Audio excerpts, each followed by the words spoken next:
هروب ناصر الجن من الجزائر المزبلة تحت حكم النظام الجزائري. سمعتوا على الجن ديال اليوم؟ ناصر الجن.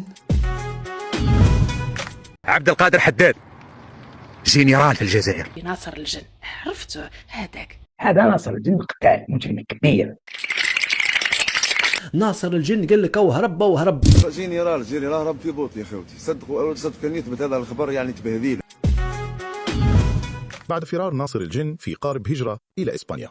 ناصر الجن الذي شغل منصب المدير العام للمخابرات الداخلية كان في السجن منذ إقالته. هذا الجزائر صار لها شهور يا جماعة وهي مش طبيعية. هنا جايين ليه؟ عشان قضية ناصر الجن هرب، العفاريت أخذوا ناصر الجن. الخاسر الأكبر من هروب ناصر الجن سعيد شريح هو الخاسر ديالو. البابور يا منامور هربني من اللي كابران. مدير الامن الداخلي الجنرال عبد القادر حداد. اسيدي هذا الجن هذا كان محطوط في اقامه جبريه من شهر 5. يبدو ان هناك شيء ما يدور داخل المؤسسه العسكريه حاليا. نعم سيدي، جبت لك البايله ديال السباليون. خدي سباليون لا علاش مي كابرون برك يهرب ليها ناصر الجن. ايه هروب يا الطار بلا صياح. المنافذ البحريه، المنافذ الجويه، قال لك تبون ندير اجتماعات. بانوا تبون اجتمع او عقد اجتماعا عسكريا طارئا.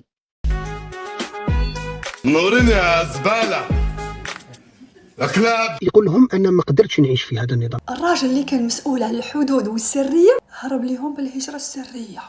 نحن وأحرار الجالية في أوروبا للإلقاء القبض عليك ومحاكمتك بإذن الله.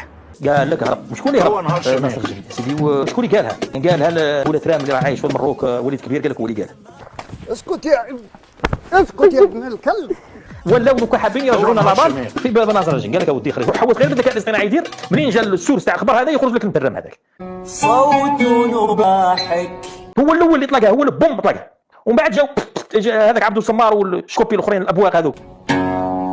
صوت صياحك. اجي بعدا واحد الجن قريحه فين ضربها بغتره.